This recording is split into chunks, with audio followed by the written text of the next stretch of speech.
Hello guys, welcome to my YouTube channel. My name is Harjeet Kaur. हम कर रहे थे लूसेंट जीके और उसमें हमारा एंशिएंट हिस्ट्री चल रहा है और इसमें हम संगम पीरियड कर रहे थे, जिसमें आज हम शुरू करेंगे संगम एडमिनिस्ट्रेशन के बारे में। संगम एडमिनिस्ट्रेशन में जो किंग होता था वो सेंटर होता था, मतलब कि किंग के कहने पे ही सारा काम होता था। किंग में हेड होता था उस टाइम के। किंग को भी बोलते थे, मनन, बैंतन, कोरामम एंड इराइवन। ये सारे नाम किंग के ही होते थे उस टाइम पे। अब उस टाइम पे होता क्या था, उस टाइम पे मोनार्की होती थी, सिर्फ किंग का ही रूल होता था, तो वो भी आगे हेरिडिटरी होता था। तो जो क्राउन्ड किंग था उसकी एक कोर्ट होती थी और कोर्ट को बोलते थे अवाई। और उस टाइम के कुछ इंपॉर्टेंट ऑफिशियल्स थे जिसको बोलते थे पंच महासभा। और पंच महासभा में 5 इंपॉर्टेंट ऑफिशियल्स होते थे। कौन कौन से होते थे? एक था अमाइचर, मतलब उस टाइम के मिनिस्टर्स, जो किंग के मिनिस्टर्स होते थे। दूसरा प्रोहिता, प्रोहिता मीन्स जो प्रीस्ट होते थे। थर्ड दूतास, दूतास मीन्स इनवॉइस, जो दूत होते हैं एम्बेसीज के, तो उनको बोलते थे इनवॉइस। सेनापति, सेनापति मीन्स कमांडर, और आयस मीन्स सिपाहीस। तो जो किंगडम होता था राजा का, उसको आगे मंडलम में डिवाइड किया होता था। मंडलम मीन्स आगे प्रोविंसेस में डिवाइड होते थे। तो और जो प्रोविंस होता था, प्रोविंस में आगे फिर टाउन होते थे, टाउन में आगे बड़े बड़े विलेजेस होते थे, और बड़े विलेजेस में आगे आते थे छोटे छोटे विलेजेस। मतलब कि जो छोटे विलेजेस को मिलाकर बड़े विलेज बनते थे, बड़े बहुत सारे विलेजेस मिलाकर एक टाउन बन जाता था, और बहुत सारे टाउन्स मिलाकर बनता था एक प्रोविंस। फिर बात करते हैं रेवेन्यू एडमिनिस्ट्रेशन की, कि रेवेन्यू उस टाइम पे कहाँ से आता था। एक तो क्राय, क्राय मीन्स लैंड टैक्स से पैसा आता था। इराय, इराय means tribute paid by feudatories. अब राजा के पास जो लैंड होती थी वहां से पैसा आता था। और बूटी कलेक्टेड इन वॉर सॉरी, और वॉर से जो वो बूटी कलेक्ट करके लाते थे, वो बूटी मीन्स वॉर के टाइम पे जो पैसा वो लूट कर लाते थे दूसरे किंगडम से, तो वो भी इनके रेवेन्यू में आता था। फिर उल्गू, उल्गू मीन्स कस्टम ड्यूटीज। इरावू, इरावू मीन्स एक्स्ट्रा डिमांड और फोर्स्ड गिफ्ट। वेरियाम, वेरियाम means territory yielding tax, territory से जो टैक्स इकट्ठा करते थे वो वेरियाम। वेरियार मीन्स टैक्स कलेक्टर। अब जो चोला टेरिटरी थी उस टाइम पे पानी कहाँ से उनको मिलता था? पानी मिलता था कावेरी से। और जो उस वहां की लैंड थी, कावेरी के आसपास की जो लैंड थी, वो बहुत ही फर्टाइल लैंड थी, और इरिगेशन फैसिलिटीज भी वहां पे थी। क्यों? क्योंकि कावेरी वहां पे थी, तो कावेरी से पानी लेकर वहां पे इरिगेशन का काम चलता था। फर्टाइल लैंड थी, कल्टीवेशन अच्छी होती थी, एग्रीकल्चर अच्छा चलता था, जिसकी वजह से वहां से भी उनको अच्छा खासा पैसा मिल जाता था। फिर बात करते हैं संगम लिटरेचर की। संगम का मतलब क्या होता है? संगम उस टाइम पे अगर हम बात करें तो उस टाइम पे संगम का मतलब था असेंबली ऑफ तमिल पोएट्स। वैसे अगर हम लेमन लैंग्वेज में बात करें तो लेमन लैंग्वेज में संगम का मतलब होता है कि जब किसी एक किंगडम में बहुत सारे पोएट्स इकट्ठे होकर एक राजा के पास जाते हैं तो उनको बोलते थे संगम। बट यहाँ पे संगम का मतलब है कि जो तमिल पोएट्स इकट्ठे होते थे पांड्यन किंग्स के पास मदुराई में, तो वो होता था संगम।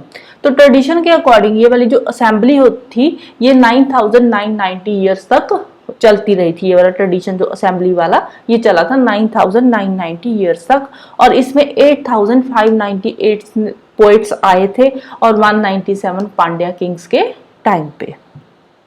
जो फर्स्ट संगम हुआ था उसको अटेंड करा था गॉड्स एंड लीजेंडरी सेजेस में, और उसमें जो भी काम हुए थे वो सारे के सारे खत्म हो चुके हैं, उसका कुछ भी हमारे पास प्रूफ नहीं है।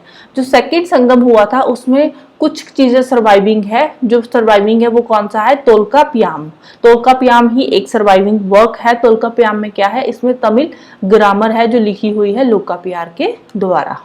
जो थर्ड संगम है, थर्ड संगम में काफी सारे जो काम है, काफी सारे जो उन्होंने वर्क्स किए थे वो सारे के सारे सर्वाइविंग है। मोस्टली वर्क्स सर्वाइविंग है, सारे तो नहीं बोलेंगे, मोस्टली वर्क्स इसके सर्वाइविंग है। इसमें आता है इतुतुगोई, इतुतुगोई में आते हैं 8 एंथोलॉजीज। पातु पातु आता है, इसमें 10 आइडियल्स आते हैं।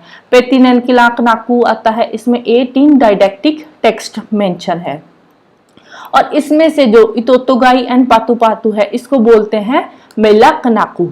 मेला कनाकू में 18 मेजर वर्क्स मेंशन किए हुए हैं, और ये सारे के सारे नरेटिव फॉर्म में दिए हुए हैं, मतलब प्रॉपर इनको एक्सप्लेन किया हुआ है वहां पे।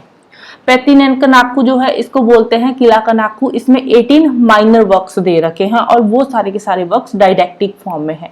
डाइडेक्टिक फॉर्म में मतलब एक मॉरल स्टोरीज की फॉर्म में वो वहां पे लिखे हुए हैं। फिर आता है कुराल और मुपाल। कुराल और मुपाल जो है वो कनाकू का ही एक पार्ट है और इसको लिखा था तिरुवल्लुवर ने। इसको बोलते हैं बाइबल ऑफ तमिल लैंड। तो ये थोड़ा सा इंपॉर्टेंट हो जाता है। बाइबल ऑफ तमिल लैंड कौन सी है? कुराल और मोपाल। इसको इसमें लिखा क्या हुआ है? इसमें पॉलिटी, एथिक्स और सोशल नॉर्म्स की बात करी हुई है। फिर बात करते हैं उस टाइम के फेमस एपिक्स की। इसमें सबसे पहले आता है सिलापाडीकरम, मणिमेकलाई एंड शिवागा सिदामणि। जो सिलापडीकरम है, फर्स्ट एपिक है सिलापडीकरम। सिलापडीकरम ने दे रखी है स्टोरी ऑफ एंकलेट। इसको लिखा था इलांगो अडिगल ने और इसमें कवेलीपट्टनम की क्वालन और माधवी की स्टोरी लिखी हुई है इसमें, इसलिए इसको बोलते हैं इलियाड ऑफ तमिल पोएट्री। फिर सेकंड एपिक आता है मणिमेकलाई। मणिमेकलाई को लिखा था सीतालाई सतनार ने और इसमें मणिमेकलाई के एडवेंचर्स के बारे में लिखा हुआ है। अब मणिमेकलाई कौन थी? मणिमेकलाई क्वालन और माधवी की ही बेटी थी, जो हमने यहाँ पे बात करी थी, क्वालन एंड माधवी। तो इसी की बेटी थी मणिमेकलाई और इसी के बारे में इसमें लिखा हुआ है। ये बेसिकली सिलापडीकरम का ही एक सीक्वल है, इसी का ही सेकेंड पार्ट है और इसमें बुद्धिज्म के बारे में काफी कुछ लिखा हुआ है। फिर थर्ड आता है शिवागा सिदामणि, जिसको जीविका चिंतामणि भी बोलते हैं। इसको लिखा था जैन त्रियोतकर देवा ने। तो इसमें जैनिज्म की बहुत सारी चीजें मेंशन है। फिर आता है ब्रातम। ब्रातम को लिखा था पेरुदेवनार ने, राइट। अब इसमें वर्ड्स बहुत डिफिकल्ट आते हैं तो इसलिए बहुत लंबा नहीं बन पाता, वीडियो थोड़ी सी छोटी रह जाती है, तो आप ऐसे एडजस्ट कर लेना। तो आज के लिए इतना ही। नेक्स्ट हम करेंगे गुप्ता पीरियड से शुरू करेंगे। तो जाने से पहले वीडियो को लाइक कर देना, शेयर कर देना और चैनल को सब्सक्राइब कर लेना। Thank you, bye bye and have a nice day.